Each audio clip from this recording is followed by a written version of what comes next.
soddon iyo lix sannadood maydaan gelin ardaydii ugu horreysay baa tihiin oo imtixaan Soomaaliyeed gasha waynu kaga duwannahay ogaada anaga sida ay sheegay agaasimaha imtixaamaadka Khaatumo waxaan ka tirsanahay waxaan ka soconaa wasaaradda waxbarashada federaalka magaalada Muqdisho waxaan aad ugu faraxsanahay in ay idin nimi isla markaasna aan maanta idin aragnay imtixaanku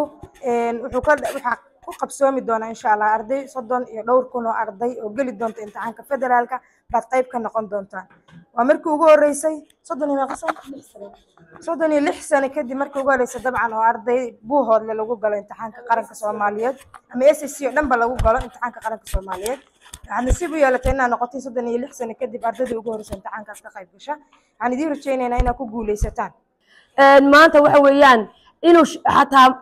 muran laynaga geliyay Soomaalinimadeena wax kala daayo qofka waxaan la lahayn baa jira yani inuu nationality-giisa dalaalama leh Soomaali buu yahay Ethiopian buu yahay dawad u dhalat qofka maanta intuu soo tagay yiraahdo waxaad ahayd baan ka qaadaya dhalashadaadan ka qaadaya Soomaalinimadadan ka qaadaya wayna soo martay calanka laynaga qaaday Soomaalinimada laynaga qaaday marka waxa maanta rajaynaynaa tiimkeena badiyay maanta dhawta tartanka Rabadaanta tiimku inuu badiyo wax weyn oo saa weyn ma aha laakiin waxa weyneynaya waxay tahay inaga waxa weeyaan waxaynu ka duwanahay dadka maanta imtixaanka galaya maadaama aan ka duwanahay November baa bilowdeen iskuulada dagaal baa ka soo baxdeen waalidiin baa inaga dhintay walaalayaal baa inaga dhintay yacni maskaxdeena wax badan oo naxdin way soo mareen magaaladeena iyo wadankeena la dumiyay intaasba inaga inagu dhacday maanta markaynu imtixaanka qaadno aynu baasno waxay tusinaysaa dadka aynu nahay dadka ku muransan Soomaalinimadeena qofka Soomaaliga 33 sano jira ma ina aqoon dadka wadanka burburkiisu dhashay soo wuxuu dhashay iyadoo laynagu muransan yahay inuu Kashmiriyiin nahay soo waxayba qaar baa aaminsanaa inaan wadankan balahayn inagu qaxoonti ku nimid we need to prove them wrong inagu inaynu tusno inay tahay been aynu nahay dadkan wadan kale oo jira raba maanta sharaftii wadanka xambaarsan tihiin taariikhdeena ba xambaarsan tihiin waa ka duwanahay maanta imtixaamada gobolka lagu galiyo dad ahaan baynu uga duwanahay waayo sida laynoo dhaqmay baa inaga duday martiba ahaydeen ani maanta haddaan soo dhoofo guri kale ku hoydo martiba ahay Sooma oo reer u hoydo marka imtixaankaaga marti u noqotid martiba ta marka shahaadadaada marti u noqotid martiba ta oo marba gobol kale ka doonanaysay maanta marti ma tihid gurigaagii baa timid waxay macnaheedu yahay waxaad adigu dhigataa laga qaadaya waa la xiqaamay iyo waa la reebay iyo aniga maamul hebel ma jecla iyo waxaas way soo dhamaadeen annaga iyo maskaxdeena ayaa maanta isfuuqshan waxa loo baahan yahay inaynu Soomaali inta imtixaanka inala galaysa aad idinku tustaan oo maskaxdiina ka faa'iideysataan dadkaynu nahay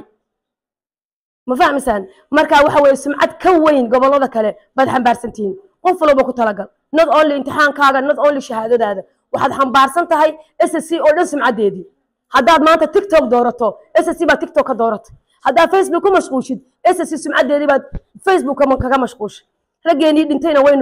waynu khiyaamayna halganka idin galana waynu khiyaamayna waxaad maanta haysataan aan idin la hortaaganahay bay u dhinteen reer baa afar wiil walaalaha ka tageen oo agoon iyo dumar ku soo hareen waxa la idinka rabaa kuwii korin lahaa waa idinka kuwii wuxuu qaban lahaa waa idinka kuwa oranaya aaba wuu tagay anigu iiga tagay in adiga ku ilaaliyo loo baahan noqotaan marka dhexda marada ku xidha wiilasha suunka dhiiqsada TikTok-ta ilaawa Facebook-ga ilaawa you can do it idinkoo November bilaabay waligiina manhajka dhigan waxaan ogaynaa wan wada gali kartaan muxuu ahay scholarship-kiina diyaar idin yahay wasta iyo wasiir hebel la hadaliyo way dhamaadeen maamul goboleed Somaliland oo intay u soo baxda 5,000 sida riyaha hal idaa lagu dhex dari jiray oo xuquuqdeena ku xadgudbi kartay we prove them wrong so we need to prove them wrong forever idinkana saasan idinka raba salaam wixii aynu doonanay in badan aynu raadinanay aynu u dhimanay aynu u qaxnay aynu u dagaalanay alxamdulillah rabbil caalamiin saaka waa haysan inaad aragtaan wasaaradda waxbarashada Soomaaliya qof ka socdo inuu halka idigu yimaado waa wixii aynu in badan ardayay iyo deegaanadeena reer SSC waa aynu in badan doonanay maanta waynu hana ilaahay baa mahadle ilaahay inoo siyaadiyo inana waxaa rabay in midnimadeena iyo wada jirkeena aanu adkeysano inuu gacmaha isqabsano wafdiga waa soo dhaweynana xafiiska imtixaanaadka ka socdaan ardaydii foonfoorada baatiina sanadka deegaanka gobolka Cayn ee magaalada Buuhoodle dugsiga sare Samatar Baxnaan